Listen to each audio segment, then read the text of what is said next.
नमस्कार दोस्तों, मैं फिरोज सर आप सभी का एक बार फिर से स्वागत करता हूं। जैसे कि आप सभी को मालूम होगा कि आज हमारे पूरे देश में एक बहुत बड़ी समस्या उत्पन्न हो चुकी है, या यूँ कहें तो एक बहुत बड़ी समस्या आ गई है। इस समस्या से आप भी जूझ रहे होंगे, आप देख भी रहे होंगे, बहुत सारे इमेजेस आपको देखने को मिला होगा। बहुत सारे लोग, या कहें तो पूरे देश परेशान है। लंबी लंबी कतारें आपको देखने को मिल रहा होगा सिलेंडर लेने के लिए। किसके लेने के लिए? तो सिलेंडर लेने के लिए लोग ज़्यादा परेशान हैं। बहुत ज़्यादा परेशानी बढ़ चुकी है सिलेंडर लेने के लिए। तो इस समस्या की जड़ आखिर उत्पन्न कहाँ से होती है? तो इस समस्या उत्पन्न होती है आपको अमेरिका, इजराइल और ईरान में जो युद्ध छिड़ चुका है, यानी कुछ सप्ताह पहले जो युद्ध छिड़ चुकी है, वहीं से समस्या उत्पन्न होती है। इस युद्ध छिड़ने की वजह से वो आपको स्टेट ऑफ हुर्मुज को बंद कर दिया गया। अगर बात करें तो स्टेट ऑफ हुर्मुज को यूँ कहें तो एग्जिट और एंट्री को रिस्ट्रिक्ट कर दिया गया है, पूरी तरह से बैन कर दिया गया। अब बात कहें कि भारत की प्रॉब्लम यहीं से स्टार्ट होती है, हमारी इंडिया की प्रॉब्लम यहीं से शुरू होती है कि स्टेट ऑफ हुर्मुज की अगर बात करें तो बंद होने के कारण पेट्रोलियम इंडिया का बहुत बड़ा और एलपीजी पेट्रोलियम सप्लाई की अगर बात करें तो सप्लाई स्टेट ऑफ हुर्मुज से ही आता है। किससे आता है? स्टेट ऑफ हुर्मुज से ही आता है इसकी एलपीजी और पेट्रोलियम की सप्लाई। अब बात यहाँ पे करें कि डिमांड तो कम हुई नहीं है, लोगों की जो मांग है, लोगों की जो डिमांड है वो कम हुई नहीं है, लेकिन सप्लाई अटक गई है। अब जब सप्लाई अटक गई है तो इस वजह से इंडिया में देखा जा रहा है सप्लाई शॉक इन्फ्लेशन उत्पन्न हो गई है। अगर ये स्थिति बना रहे तो बहुत जल्दी, इसमें टाइम भी नहीं लगेगा और एक इसमें कन्वर्ट हो जाएगा, तो एक कन्वर्ट हो जाएगा कॉस्टफुल इन्फ्लेशन में कन्वर्ट हो जाएगा। और कॉस्टफुल इन्फ्लेशन में अगर कन्वर्ट हो जाता है तो और भी प्रॉब्लम बढ़ जाती है। तो सरकार की क्या जिम्मेदारी होती है, यानी सरकार की क्या जिम्मेदारी बनती है? तो सरकार सबसे पहला काम किया है, उन्होंने इसेंशियल कमोडिटीज एक्ट 1955, याद रखिएगा, इसेंशियल कमोडिटीज एक्ट 1955 को इन्वोक कर दिया।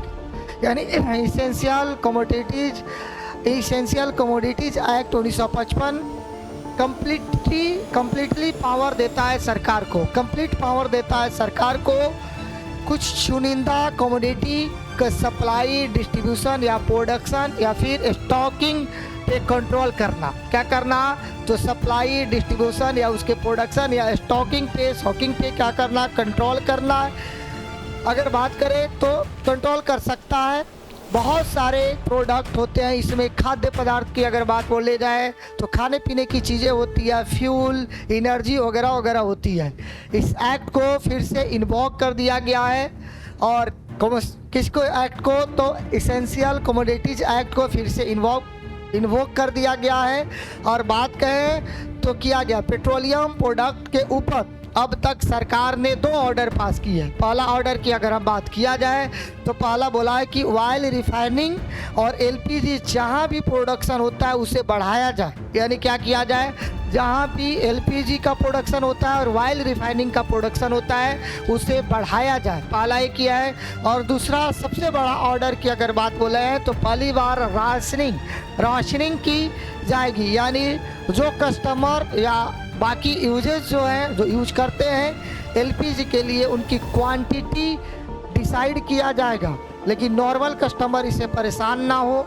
जो नॉर्मल कस्टमर है, आम जनता है, आम लोग हैं, यानी आम आदमी के लिए 100%, लेकिन हम फर्टिलाइज़र प्रोडक्शन की बात करें तो वहाँ तक 70% की इस पर गिरावट की गई है। ठीक है।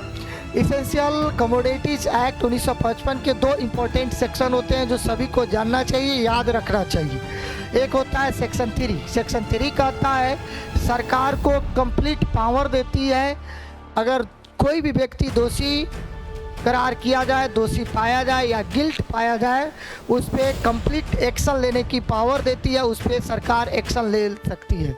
दूसरा सेक्शन सेक्शन 5, यानी जो पहला सेक्शन मैंने बताया सेक्शन 3 कंप्लीट पावर देती है सरकार को किसी भी व्यक्ति पर वो क्या करने के लिए, तो एक्शन लेने के लिए जो गिल्ट पाया जाए, जो दोषी पाया जाए। दूसरा सेक्शन 5 की बात बोला जाए तो सेंट्रल गवर्नमेंट हो या स्टेट गवर्नमेंट हो, किसी भी अधिकारी को इस एक्ट यानी इसेंशियल कमोडिटीज एक्ट को लागू करने का पावर देता है।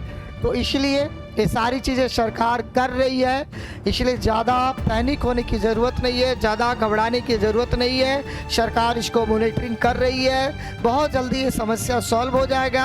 और ऐसी चीज़ों, ऐसी समस्या, ऐसी करंट मुद्दों और ऐसी इन्फॉर्मेशन को जानने के लिए हमारे platform by Naveen Kumar Singh YouTube channel को सब्सक्राइब कीजिए। और वीडियो अच्छा लगा होगा तो लाइक कीजिए, शेयर कीजिए और हमारे चैनल को सब्सक्राइब कीजिए। Thank you so much.